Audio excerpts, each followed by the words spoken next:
Assalamualaikum warahmatullahi wabarakatuh. Selamat pagi atau mungkin selamat siang bagi yang menyimak siang. Alhamdulillahi nahmaduhu wa nasta'inuhu wa nastaghfiruh wa na'udzu billahi min syururi anfusina wa min sayyiati a'malina may yahdihillahu fala mudhillalah wa may yudlil fala hadiyalah. Asyhadu an la ilaha illallah wahdahu la syarika lahu wa asyhadu anna Muhammadan abduhu wa rasuluh. Allahumma shalli ala Muhammadin wa ala ali sayyidina Muhammad. Di pagi hari ini kita bersyukur kepada Tuhan Yang Maha Esa atas nikmat yang luar biasa. Selama pandemi ini kita masih bisa diberi kesehatan yang luar biasa. Lebih-lebih kita masih menikmati kesempatan untuk sekolah meskipun dalam keadaan jarak jauh.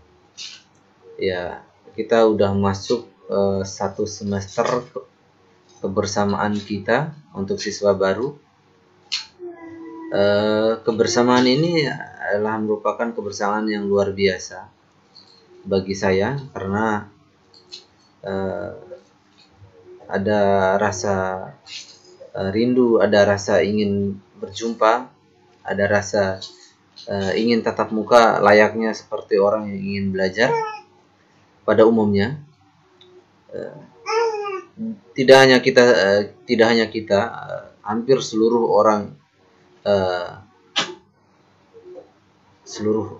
orang yang mengalami pendidikan jarak jauh pun merasakan hal yang sama.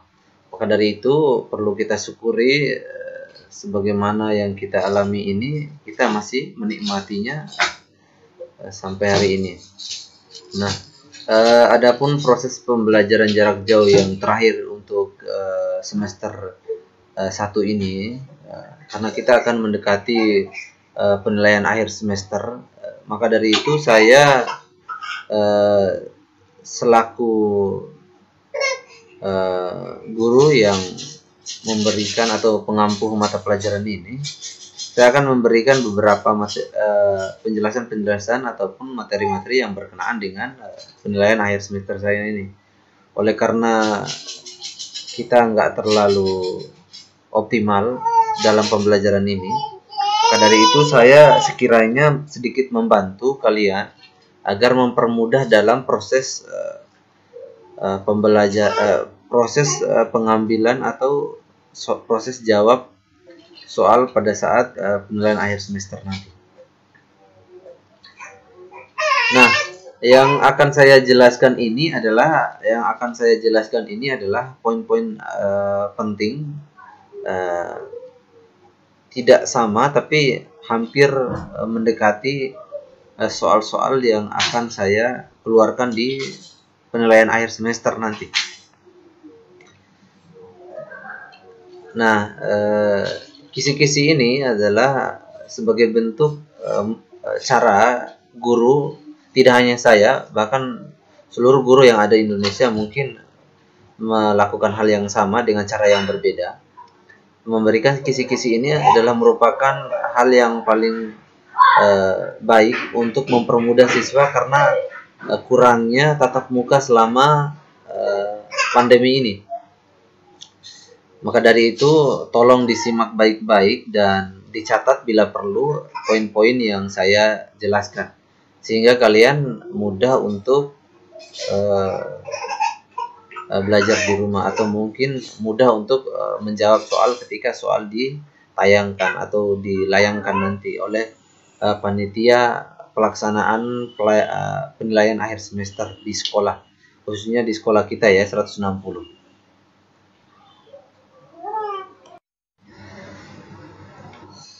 Oke,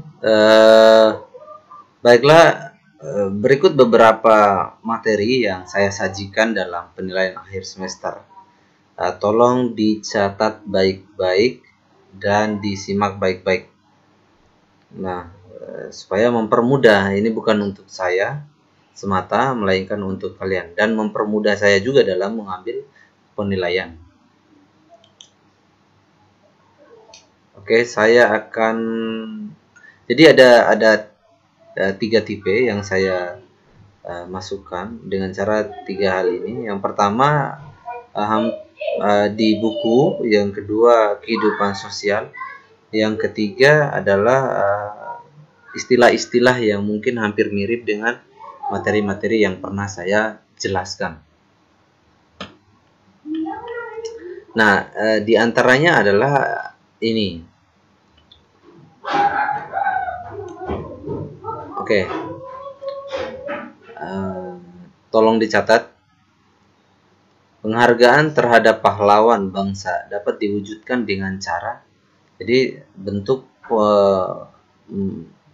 kita menghargai seorang pahlawan itu, pahlawan bangsa maksudnya, khususnya di Indonesia ini adalah dapat diwujudkan dengan cara apa gitu, dengan cara seperti apa. Gambarannya ada ya, sering saya jelaskan. Oke, yang selanjutnya adalah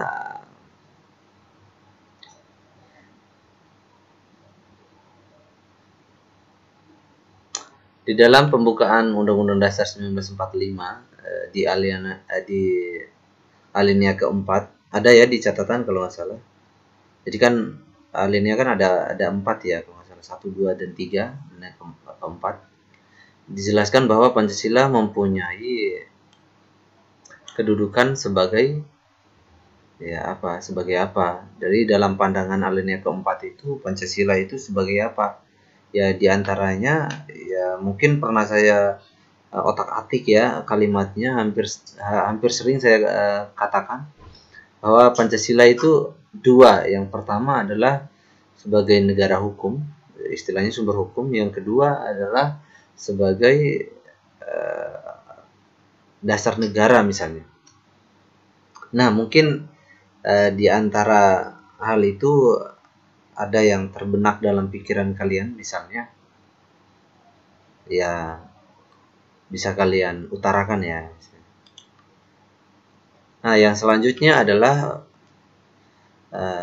masih di buku juga. Dalam alinea keempat pembukaan Undang-Undang Dasar 1945 yang memuat asas politik negara, yaitu jadi soal ini ya hampir menyangkut persoalan yang viral di saat ini ya, yang mengenai politik, asas politik. Nah, dalam pembukaan Undang-Undang Dasar 45 itu pada alinea keempat ada di buku, itu asas politiknya itu yaitu apa gitu. Dan selanjutnya adalah kedudukan Undang-Undang 1945 di Indonesia adalah sebagai apa gitu. Kedudukan undang-undang itu sebagai apa dalam kehidupan kita di Indonesia ini. Ya, kalau bahasa kerennya saya mungkin pernah saya sinyalir gitu. Kehidupan di Indonesia ini, khususnya kehidupan dalam lingkungan hidup, lingkungan sosial, kalau kita tidak kalau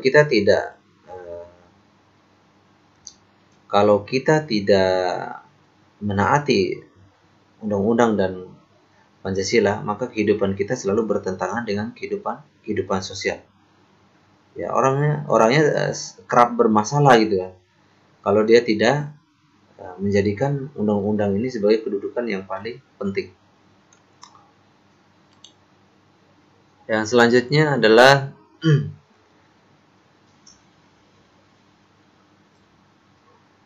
isi yang terkandung dalam alinea ketiga, masih buku karena terstruktur ya.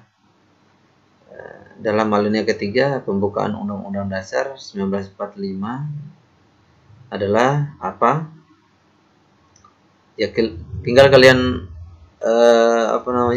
buka aja di alinea ketiga itu. Untuk mempermudah ya, saya tidak akan membaca jenis soalnya, perintah soalnya kayak gimana, tapi cuman kisi-kisinya di situ. Karena ini di rumah ya, istilahnya pastinya di rumah, jadi nggak terlalu sulit-sulit amat untuk membuka buku. Nah, kita mundur lagi dikit. Di alinea kedua pembukaan Undang-Undang 1945 menunjukkan kebanggaan dan penghargaan atas berjuangnya bangsa Indonesia yang ada. Yang apa gitu? Di alinea kedua ya. Ya, saya ingatkan lagi ya, pembukaan undang-undang kan ada 3 alinea ya, ada 1, 2, dan 3. Dan di alinea keduanya pembukaan undang-undang menunjukkan kebangsaan Indonesia ini. Jadi kalimatnya silakan kalian perindah dengan jawaban ini. Jadi pilihan jawabannya cukup indah kata-katanya. Ya, nggak bisa saya baca ya, kalau saya baca berarti. Oke, yang selanjutnya adalah keteguhan dan tekad bangsa Indonesia untuk menegakkan kemerdekaan dan menentang penjajah ditunjukkan dalam pembukaan Undang-Undang Dasar 1945 pada alinea keberapa?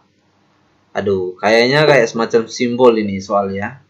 Jadi kalian tinggal ini aja, pikir aja ya, alinea apa yang belum saya masukkan dalam soal gitu. Ya, logika aja ya. Nah, yang selanjutnya adalah undang-undang mempunyai kedudukan yang tinggi di Indonesia dikarenakan kenapa undang-undang mempunyai kedudukan yang luar biasa di Indonesia. Kenapa gitu ya? Iya, kita ketahui sendiri bahwa rakyat Indonesia hampir digemparkan hampir seluruhnya digemparkan oleh persoalan undang-undang. Bahkan demo luar biasa sampai kehilangan nyawa hanya persoalan undang-undang. Artinya apa? Begitu pentingnya undang-undang sebagai pengatur lalu lintas kehidupan manusia yang ada di Indonesia.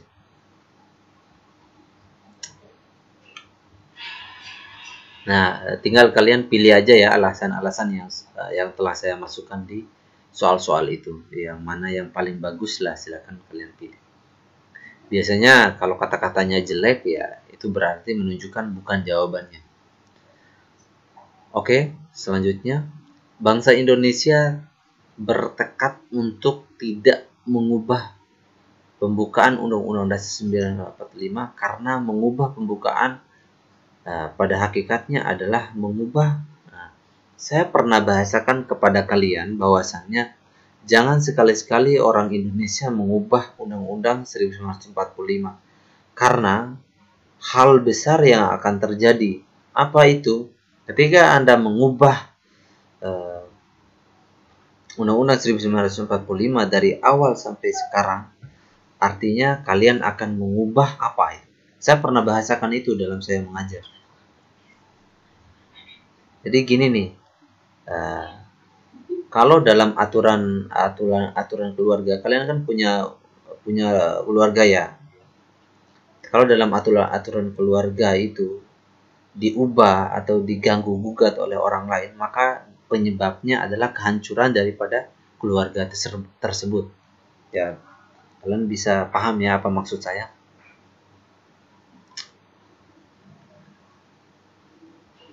Oke, yang selanjutnya adalah pembukaan Undang-Undang Dasar Negara Republik Indonesia tahun 1945 merupakan pokok kaidah negara yang fundamental. Pernah saya jelaskan juga. Jadi pembukaan undang-undang ini adalah merupakan pokok kaidah yang fundamental yang memuat dalam apa? Jadi sekarang tinggal ya searching sambil searching ya di rumah kan ya. Selanjutnya, oke. Penetapan dan pengesahan UUD 1945 merupakan sebuah hasil kesepakatan bangsa Indonesia yang duduk di PPUPKI. Mereka berasal dari berbagai daerah dan golongan yang ada. Dengan demikian, UUD 1945 merupakan wujud dari Jadi adanya 1945 ini merupakan wujud dari apa gitu. Kok bisa jadi hasilnya kayak begitu gitu. Dari hasil apa gitu kan. Dari kalimat saya ini kalian pasti paham. Ya. Bahkan anak saya yang mendengarkan ini mungkin mengerti kali. Ya, bercanda ya. Nah, yang selanjutnya adalah pada tanggal 18 Agustus. Ini udah masuk ke buku ya. Bukan di luar lagi. Buku. Jadi kita selang-seling ya. Karena soalnya acak nanti, maka pentingnya kalian untuk mencatat. Pada tanggal 18 Agustus 1945, PPKI telah menetapkan dan mengesahkan konstitusi pertama bangsa Indonesia. Konstitusi yang dimaksud adalah, nah tahu sendiri ya, 18 Agustus 1945. Jadi ini PPKI ya, bukan bukan uh, bukan masalah kemerdekaannya, tapi pada tanggal itu PPKI apa yang ditetapkan pada saat itu. Saya pernah jelaskan mengenai persoalan persiapan kemerdekaan.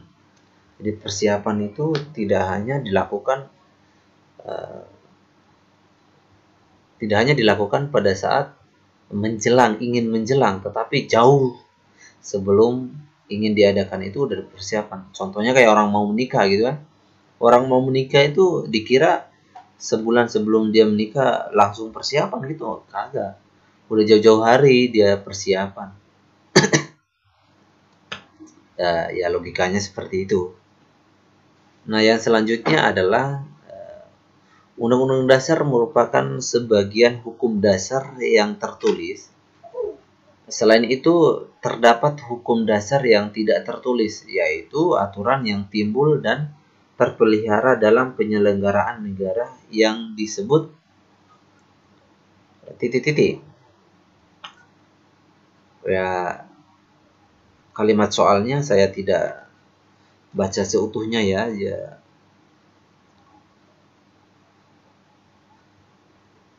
Nah, yang selanjutnya adalah hubungan antara pembukaan Undang-Undang Dasar dengan proklamasi kemerdekaan adalah satu kesatuan yang tidak dapat dipisahkan. Ya, sering dibaca ya. Jadi hubungannya antara pembukaan dengan proklamasi. Proklamasi ya. Ya, kalau seandainya di tanggal 17 Agustus kita ngapain gitu kan? Yang diperdengarkan adalah proklamasi dan tidak akan bisa dipisahkan. Lalu dikarenakan apa gitu? Tinggal kalian pilih aja. Tapi oleh karena ada kisi-kisi ini, jangan lupa untuk searching supaya mempermudah. Karena semua soal ini tidak semuanya ada di buku. Selanjutnya, hubungan antara yang mana nih? Oh ya, hukum dasar atau undang-undang dasar suatu negara disebut juga dengan apa? Jadi hukum dasar undang-undang, hukum dasar undang-undang dasar gitu, hukum dasarnya undang-undang dasar, bukan dua kalimat yang bukan dua kata yang bersamaan disebut, tapi ini kata yang sama tapi makna yang berbeda. Jadi begini saya lambatkan ya. Hukum dasarnya. Undang-undang dasar kan undang-undang dasar ya. Nggak bisa dipisah. Undang-undang doang nggak bisa. Jadi hukum dasar dari undang-undang dasar ini suatu negara disebut juga sebagai apa? Berikut yang ini kayaknya kalimatnya ya, oke kita lanjut aja. Sistem Undang-Undang Negara Republik Indonesia tahun 1945 setelah diamandemen adalah, jadi sistem Undang-Undang Dasar 45 setelah diamandemen itu bagaimana? Setelah diamandemen ya, bukan sebelum diamandemen. Selanjutnya, contoh perilaku yang sesuai dengan norma di lingkungan masyarakat, yaitu ya apa aja contoh yang ya tinggal kalian pilih ya, udah saya masukkan di sini, tinggal kalian pilih yang paling tepat, yang paling positif gitu kan.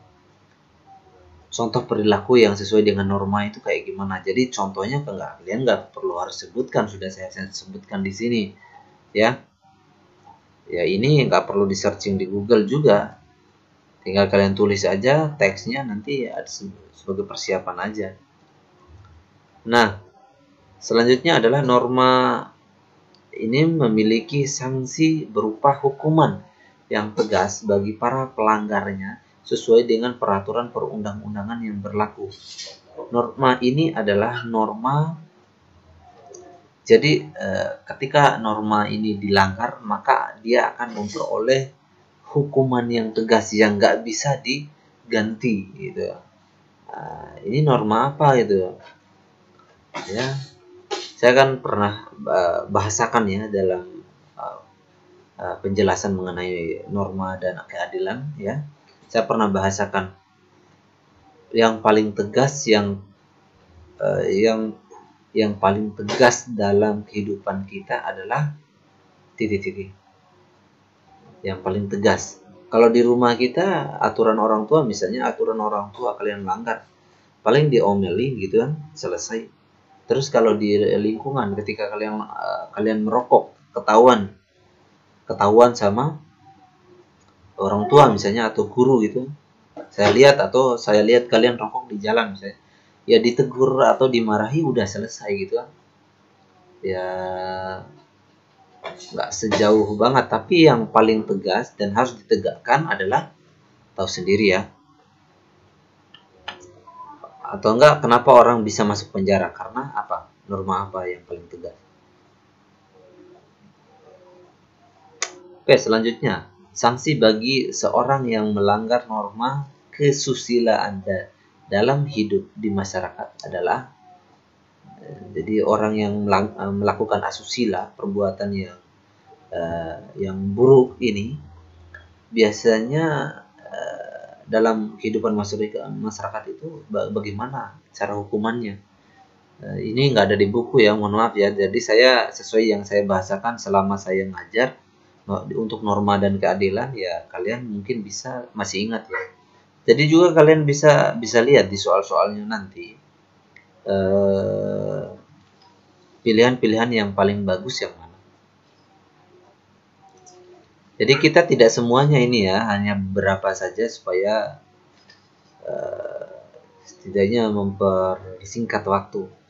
Yang selanjutnya, peraturan hidup yang bersumber dari hati nurani manusia disebut norma apa? Yang bersumber, jadi peraturan hidup yang bersumber dari hati, dari dalam hati kalian, yang bersumber dari peraturan hidup yang bersumber dari hati, itu di hati manusia disebut norma apa?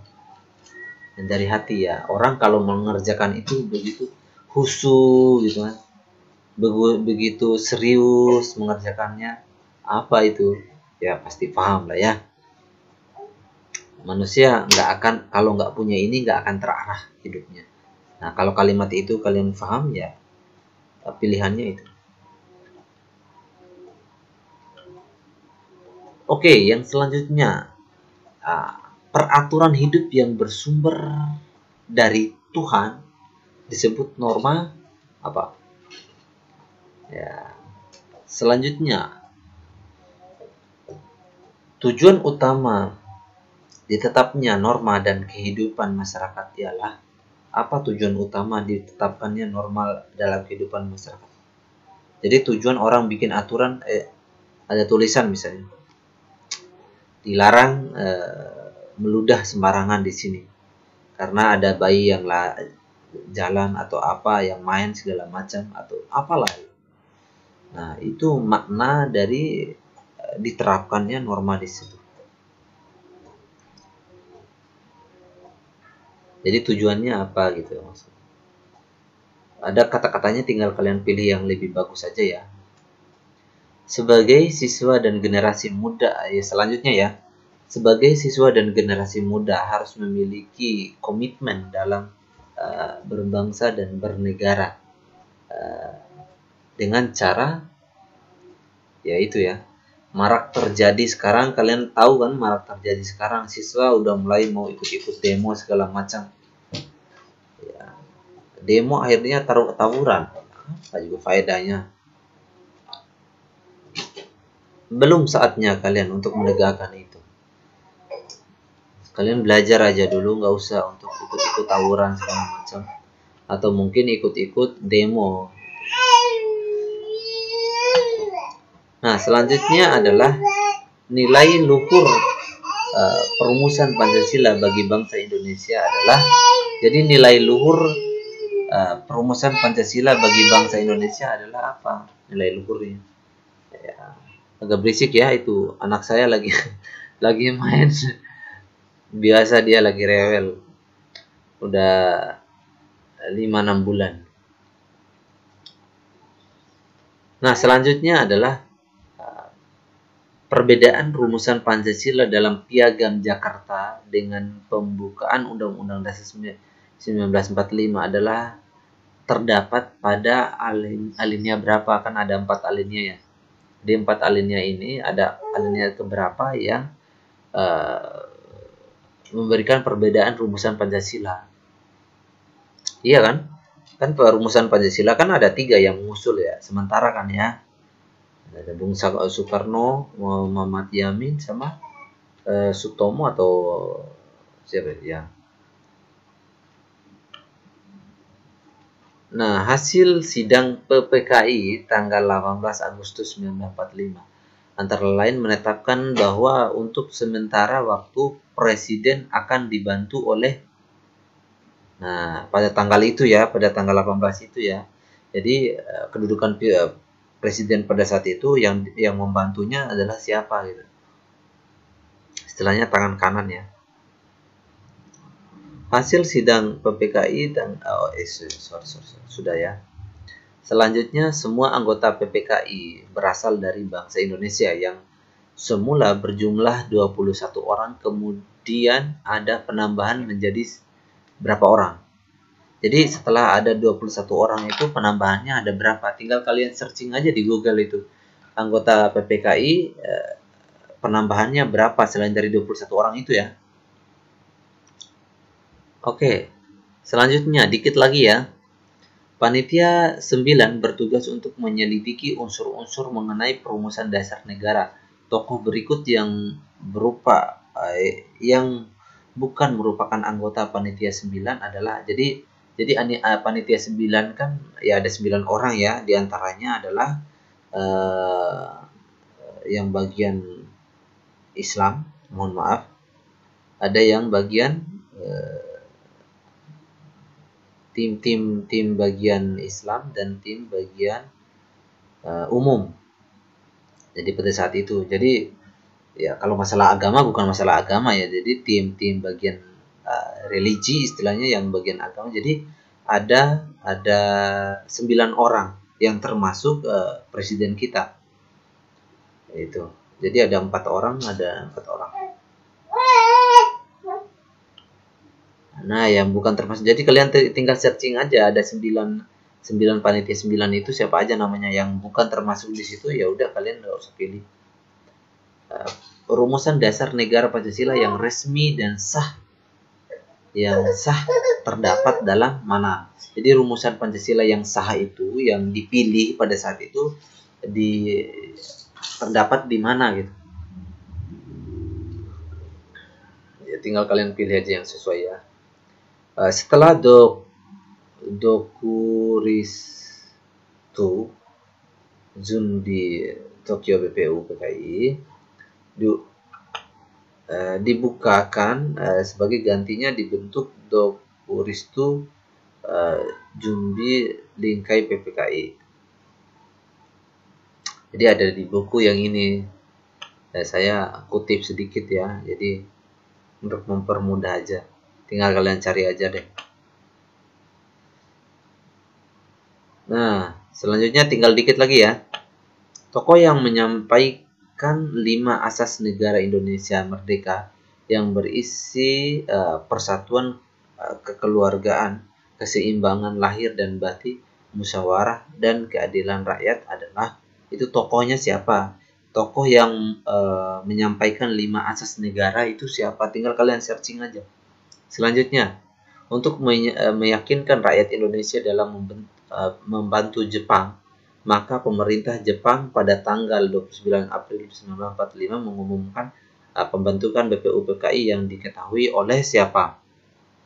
Jadi pada saat ikut campurnya rakyat Jepang pada saat itu dalam kemerdekaan kita, pada saat itu yang diberitahukan dalam BPUPKI itu siapa?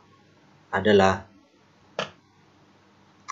nah, BPUPKI secara selanjutnya ya, BPUPKI secara resmi dilantik oleh Jepang dengan jumlah anggota sebanyak berapa orang. Jadi berapa orang anggota BPUPKI pada saat itu yang dibentuk ya. Ya kalau masalah materinya kenapa Jepang bisa membantu Indonesia, mungkin nggak layak ya. Jepang juga sebagian kisah kan musuh Indonesia, tapi tidak semua orang Jepang itu jahat. Cuman persoalan masalah perampasan pada 1908 itu bukan persoalan Jepang yang ini gitu. Ada banyak Jepang yang intelektualnya positif pada saat itu, yang semata-mata nggak mengikuti perintah dari menteri-menteri mereka pada saat itu, pada saat penggalangan dana atau penggalangan kekayaan pada saat itu. Karena statement mereka, siapa yang paling banyak kekayaan maka itu yang akan berkuasa di dunia ini. Sebenarnya enggak ya, terlalu jauh ya kalau ngomong itu ya. Sekarang lanjut, BPUPKI merupakan salah satu badan yang dibentuk oleh Jepang yang bertugas untuk untuk apa? Ya tahu, masa nggak tahu untuk apa dibentuk ini badan sebesar ini? Ya bukan badan saya, maksudnya badan pembentukan itu kalau tidak ada manfaatnya. Tinggal kalian pilih yang sesuai di sini ya, silakan ya. Selanjutnya masih BPUPKI, ini masih di bab-bab kecil ya. BPUPKI mengadakan sidang pertama yang dilaksanakan tanggal 29 Mei 1945 sampai dengan 1 Juni 1945, membahas tentang apa gitu. Yang terakhir ya, yang terakhir nih, berdasarkan tabel tersebut yang mengusulkan, maksudnya begini, di antara tokoh-tokoh yang mengusulkan rumusan dasar,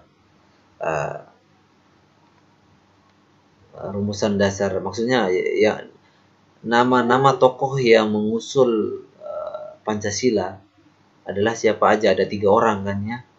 Dalam sidang BPUPKI itu siapa aja, tinggal kalian sebutkan aja. Ada pilihannya 1, 2, 3 misalnya kayak gitu. Oke, itu saja yang bisa saya sampaikan. Ingat, catat semua yang menjadi kisi-kisi soalnya supaya mempermudah kalian. Kalian tidak perlu mengirim jawaban ke saya, melainkan kalian foto aja hasil tulisan kalian, hasil catat kalian ke saya. Dan jangan lupa, bagi yang belum mengikuti PJJ sebelumnya, silakan diikuti dengan cara menyimak semua PJJ saya di bawah ini. Video ini banyak sesuai tanggalnya. Ya, saya harapkan di akhir semester ini, PJJ di akhir semester ini, saya harapkan semester berikutnya kita sudah mulai bisa tatap muka. Amin, amin, robbal alamin. Seperti biasa, kumpul melalui WhatsApp. Saya doakan semoga kalian semuanya sehat walafiat, selalu diberikan kebahagiaan oleh Allah Subhanahu wa taala dan diberikan kesehatan yang luar biasa. Terima kasih atas kebersamaan kita selama ini. Yang bagi yang belum mengikuti atau mensubscribe channel ini, silakan di-subscribe untuk mempermudah selanjutnya.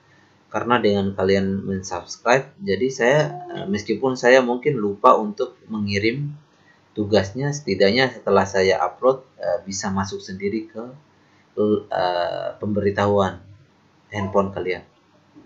Baik, terima kasih atas perhatiannya, simaknya. Semoga bermanfaat dan berfaedah selama PJJ bersama saya. Jika ada sesuatu kekurangan, itu merupakan kekurangan yang terdapat dalam diri saya. Jika ada kelebihan, merupakan datang dari Tuhan Yang Maha Esa. Saya akhiri. See you next time. Assalamualaikum warahmatullahi wabarakatuh.